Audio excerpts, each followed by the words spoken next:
All right. We are live. What's going on, everybody? It's Rob Garcia, the Warrior Strategist, and sorry for the camera quality. I realize how creepy this looks. There's a window, like, in my face. Coming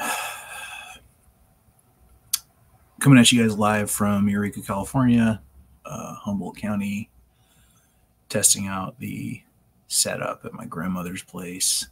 Hopefully you guys can hear me okay. I apologize. This is like the stock camera that comes with this computer. No external mic, no fancy Warrior Strategist HQ. If you guys could just in comments let me know if sound is okay. It won't be a long broadcast. This is more of just a test as I fix settings and adjust things. But I just want to say hi to everybody, Joanne, Joe. So this is going out to a lot of platforms, so I'll just talk about what's been going on and what the future looks like. So about 8 days ago, my aunt died of a gangrene infection. Like, she literally fell out of bed. I think it was in this room. Thanks, Joanne. I really appreciate it. And I got your call the other day, by the way. And I apologize, Joanne. I don't pick up spontaneous calls from anybody ever. So if you need to talk to me, just message me first and say, hey, Rob, are you free? And I'll make the time for you. But I apologize for that. I know you've been calling me. So my aunt dropped dead of a gangrene infection, and she was a caretaker for my 95-year-old grandmother. We have almost no family left. So my grandma called me, and I packed up a suitcase and just got up here as fast as I could. I walked into a crazy hoarder situation. Every room was like super messy. Every drawer was packed to the brim with stuff. So I slept out by my car the first night because I didn't want to deal with it, and it would have taken 45 minutes to clean off the couch. That's how packed it was. I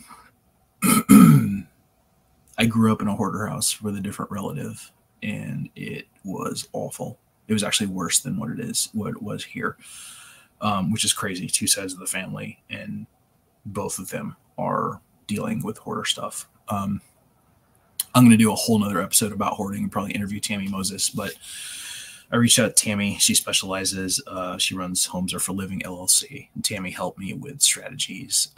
Tammy helped me with equipment guidelines, making a checklist, mental health tips, and understand that as soon as I walked in the door, I drove 13 hours, and as soon as I walked in the door, I was tasked with fixing a hoarder situation, burying my aunt, assuming two people's estates, and complete financials with no information, almost fucking none.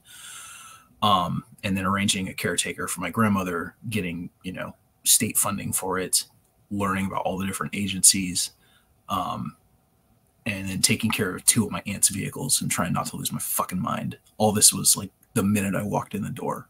I've always been on my own. I've never had to take care of anybody. I'm not a dad. I don't have any kids. I've never been fucking married. I have never had this level of responsibility, even as a military veteran. So it was a lot. And the very first day, I scrubbed out the bathroom. It's covered in my aunt's blood. So that was fun. It's like a crime scene. Cleaned out the bathroom just so I had one room that looked okay, that I could go into and watch comedy videos and cry if I needed to. That was my first step. That was my first victory. We pulled out 9 bags of stuff just out of the bathroom so I could use the fucking thing. Once the bathroom was done, that was my first small victory. And then I just kept going. I hired 2 of my friends to come in. We did a giant cleanup party within a day, and we rented a dumpster. Very good service here in Eureka. Dumpster wasn't super expensive. I had my grandma write me a check, and she just told me to fix everything. I was like, all right, we're doing this. I'm taking over. I'm going to be Master Sergeant Garcia, and I'm going to fucking fix this. Morning, Mike. Good to see you, buddy. And we filled the dumpster. It was 11 feet long by 4 feet tall, and we filled the fucking thing, and we still have a little bit of stuff left. That's the magnitude of this. Once that was done, then I was cleaning more. I've met up with several social services agencies every single day, making sure my grandmother's like clean and fed, and she's super happy. I'm just feeding her unbelievable food, like really good stuff. And I made sure every room is probably 95% clean now. I took over my aunt's bedroom, and that's where this is my HQ now. This is where the magic happens. And then I was able to, this is a funny story. My aunt hoarded a lot of stuff, right? But she also hoarded change. She had jars, meticulously sorted mason jars of change, like this big, full of quarters, full of nickels, full of dimes. I took those fucking things at Coinstar, and I got $578 after all the fees were taken out. So probably closer to $630. Took that money, bought this computer. Now that I have a computer, I'm fucking deadly. And now I can get back to PR stuff. I can work with clients. I can do whatever the fuck I want to do. I bought a dry erase board. It's on the wall above the computer. I bought an Iron Man coloring book. I've been coloring the fuck out of that, and that's been keeping me calm. And then I went to the dollar store, my sanctuary. I bought Transformers action figures and some military action figures, and I put them around the room for creativity. You'd be surprised how reassuring it is just to have some fucking toys around, because I'm a creative, and it keeps my fucking brain young, which is good. My line of work. All right. So, hey, Jennifer, good to see you. Like I said, I'm going to do an entire episode on hoarding, and right now is just more of a sit rep, just to catch everybody up as to what's been going on. So I think this is day 8. We cremated the body. I got a new will drafted that I wrote with ChatGPT. We got it signed by 2 witnesses, so it's completely legal. And I'm not like worried about I'm not here about the money or any shit like that. I just came because my grandma needed me. But now I get to manage her estate, and I get to manage my aunt's estate. I'm drafting a power of attorney today. That's going to take some legalese, and I already got a lawyer on standby that specializes in estates and trusts and shit. Thanks, Andy Nelson, for the reco. She's been stellar. I'm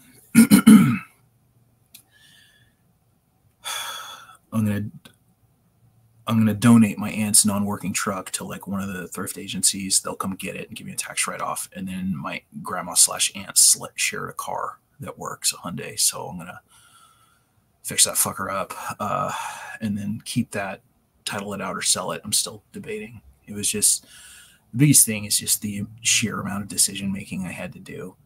And I had to make the most autistic diagram I've ever. It's on my social media if you want to see like what my diagram looked like for this, because I had to manage 6 different projects at once, and there was a fucking deadline. Like there was a time frame, because obviously I dropped all my business stuff, came the fuck up here, and I can't do PR stuff. I can't work with clients. And I can't stay up here forever, obviously, because I still have rent and bills and all that shit in San Diego, right? So I have to set up a program with part-time caretakers. And then once I get funding, state of California will pay for a caretaker. Jennifer, it's a good idea. Thanks. And Mark says the diagram was intense. Yeah, it's dumped back to my wall right now, like a checklist. I'll tell you this, guys, my mental health is about 1,000 times better. And since I've gotten here, like obviously the first 2 days were bad. I think I cried for like 4 days. I still haven't had like a full on like crazy emotional cry yet, but it just had a couple moments where I broke down a little bit more, just seeing the state my grandmother was in. She was like kind of skinny, like in her face, and she was like dirty clothes, like just really happy to see me, and the place was a fucking mess. So that's what pretty much broke me. Her sheer gratitude amazed me, and her resilient spirit, and just the fact that she's happy with so much small shit. I've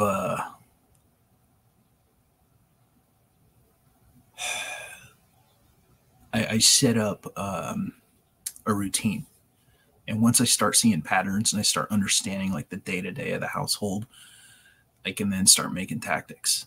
What's up, Marshall? Hey, buddy. Thank you. You know what for, but thank you. Um, Mark, thank you. So basically, just to maintain, like, I've learned some definite lessons from this. For those of you that are parents, like, I've never had any type of real responsibility for anyone else ever, even in the military. Um, I left home at 18. I've always been in charge of myself, good and bad. Some areas I've been really selfish. Some areas I'm decent at, but I realize how self-centered my life's been. Um, this whole experience I'm looking at as a blessing. I haven't been back in my hometown in fucking 5 years since my deployment, and I've caught up with a lot of friends. For my own mental health, I've worked out almost every single day. I took one day off just to rest my muscles, but um, I've been fucking hitting the gym, probably eating 2 meals a day, and just figuring out the natural patterns of a 95-year-old woman. She wakes up at like 10 a.m.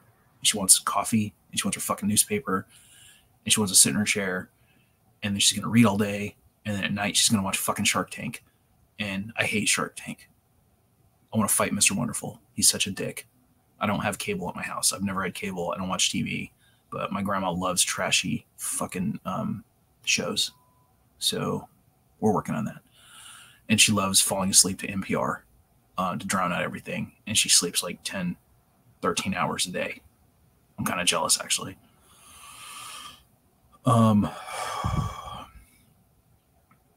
I've had some serious wins the last couple days, and this has taught me celebrate the victories, right? And the biggest thing is to just take it a step at a time. And I've had some massive wins in the last couple days, and I needed them because it was such, the first 2-3 days were such fucking overwhelm. Just the cleaning, then going to my aunt's apartment out of town and just seeing it even in worse shape than this place was. If you've gone to my timeline, you've seen the fucking photos. They've been ridiculous. I'm talking like there's no walkways in there. You have to literally step over just piles of refuse and trash and junk and all kinds of shit. Every bedroom, nearly waist high with stuff. And I went through, just took some personal effects, and I gave my buddy license to just grab whatever he wanted and sell it on fucking eBay. The apartment's not my problem. It's the landlord's problem. Friend of my aunt is running the celebration of life in a couple weeks, so that's good. I've been in touch with her. We got the body cremated. I still have to clean my aunt's car, and then tomorrow I apply for funding with the state to get a permanent caretaker. For now, we're gonna get a part-time caretaker and just pay out of pocket. And like I said, I'm probably gonna go on a mission in like 10 days to just go back to San Diego for 3 days and 3 to 5 days and grab some shit and then come right back.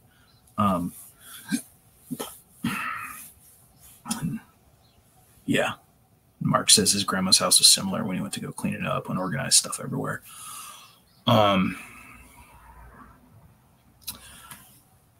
So right now, the next priority is to just get the caretaker set up, because I can't do this forever. You know, I got to go back to my life. But for now, things are stable. Money's okay. There's no immediate needs. Like I've got the finances. I was able to link up my grandmother's accounts with an online account with her bank, so that's good. And Mark, yeah. Cool part was she had dementia and stashed money in several places throughout the house. So I've found a lot of loose bills. With the change, I got bankrolled for day-to-day expenses. My aunt's car had some money too, so I've just stacking bills. That's all I'm doing. It's not a ton of money, but it's enough to keep me going day to day. Get my grandma stuff she needs.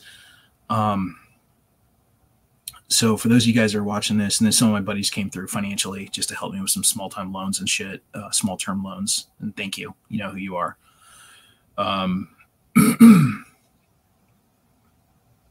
It's been interesting from a project management perspective. This is going to make me a better businessman. I've never been this focused. I've never been this intense. I've never had to deal with this many things at one time. And like I said, I'm stacking small wins. I've got a room now. I've got a bed. I've got a computer. I've got a little nook here where I can do all my fucking work, which is incredible. Just being able to sit on a chair and jump on a computer and have my own little space and light some candles and fucking listen to calming music helps a ton. So for near future, like I said, short trip to San Diego to grab some shit. I need some music or I'm going to go fucking crazy. And I ordered an iPhone so I can exercise with music. And I need some more workout clothes and I need like some basic stuff. And then I'm going to head back up here. The initial plan is to stay up here 8 to 10 weeks and then plan my exfil. I'm going to get a short-term caretaker, rotating schedule of caretakers. I already got 2 or 3 people in mind. So I'm making a rotating shift schedule for that. And really, my grandma doesn't need a lot. She just needs someone to check on her and fucking feed her once or twice a day. And then once that's done, I'm going to transition to quarterly visits from San Diego. And then once the funding comes through, then we'll have a probably a 3/4 time live-in person that'll come here and help her out with all her stuff. And Mark asks, is there a failing bookcase in your little nook? I love that Mark has so many Robisms because he's known me longer than almost anybody. Actually, there's one behind me, Mark, and it's stainless steel. This fucker's resilient. I've got like books and classic board games and stuff. My aunt did have some cool shit. I'll tell you this. I found board games from 1968, a bunch of them, like Dark Shadows, Monopoly, Life, Sorry, Parcheesi, all this shit. And they're all from the 60s. I'm just like, fuck, that's like 60 years. But yeah, now that I've got this set up, and I've got like my own little Tony Stark lab, I can pretty much fucking do anything.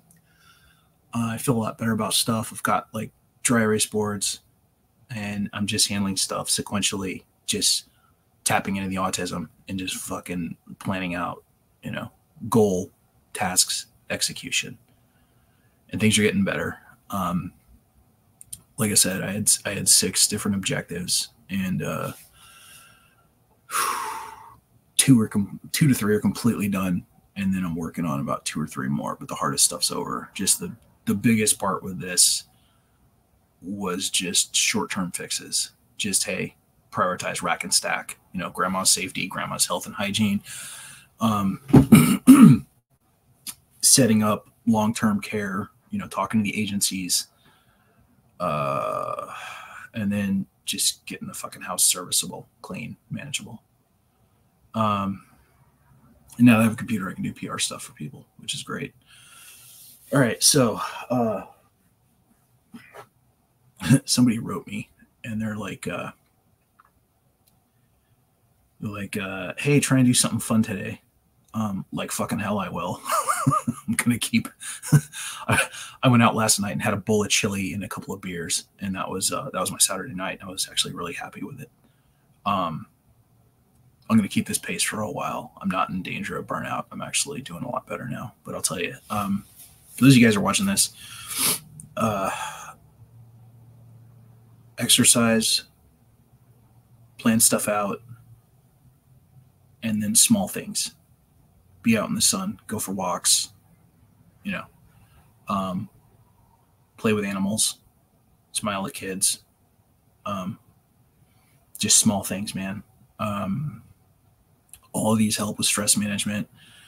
And I've had a lot of people reach out to me with similar stories or just encouraging messages. I'm really grateful for all of you. It's been this whole thing's been super fucked up from the go. It's just, hey, Rob, fix everything. walk into a life you have almost nothing to do with, and just fix this for family members you haven't talked to in, years. Fix someone's fucking problems that they didn't address, that they shot down hard when you tried to fix them in the past. Step in, set up processes for shit that just has been neglected this whole time, including, a person. What the fuck? First couple days, I had a lot of this isn't fair moments. I even thought about getting my car, just fucking leaving, but I can't do that. I have a lot more respect for people that take care of elderly parents now. I have a lot more respect for people that are in hoarder situations. I have a lot more respect for people in small towns. And I have observed that people here, I wasn't thrilled with this place when I lived here. I was very poor. I had a lot of dysfunctional issues with family members on drugs, alcoholism, all that shit. And I had a lot of heartbreak and bad shit while I was here. So it wasn't fun coming back. But honestly, people are nicer here. They wave at you when they drive by. They start conversations with you in the coffee shop or in the grocery line. And they're really fucking friendly. So that's good. Kind of changes my perspective living in San Diego, living in the big city for so long. But this has changed me as a person. And I'm happy because I'm going to take these lessons. I'm going to apply them in my business. I'm going to take this. This is training. It's what this is. This is a fucking mission. And I'm going to apply this to my business. I'm going to take this, these skill sets I've developed and use them to grow, tap into my resources, build a team, plan shit out. And I'm sorry if my cadence sounds like robotic or really fucking serious. Inside, I'm really happy. I'm just super focused. And Mark says, how far from Sacktown are you? 4 hours, dude. Maybe 5.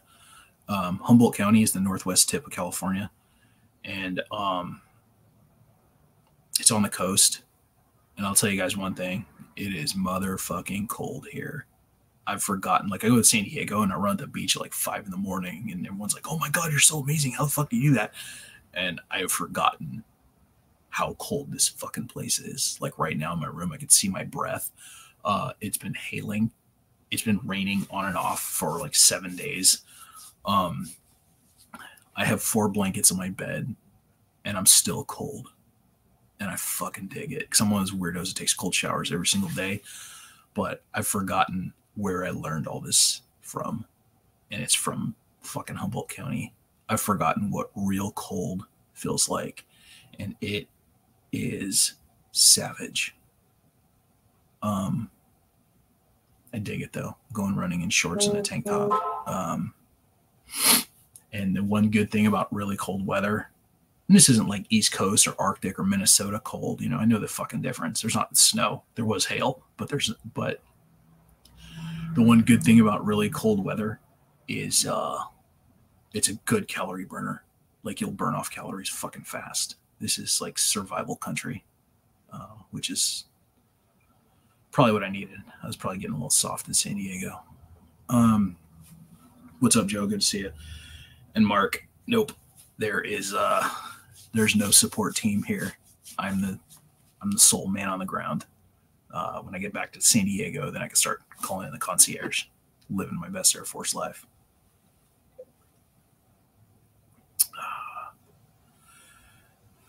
All right. It's about all I got for today. But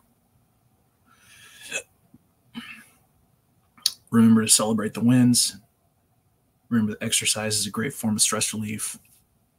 And when you're managing a giant project, whether it's a life project, personal business, whatever, sequence it out with objectives, tasks to get there, and then qualifications for victory.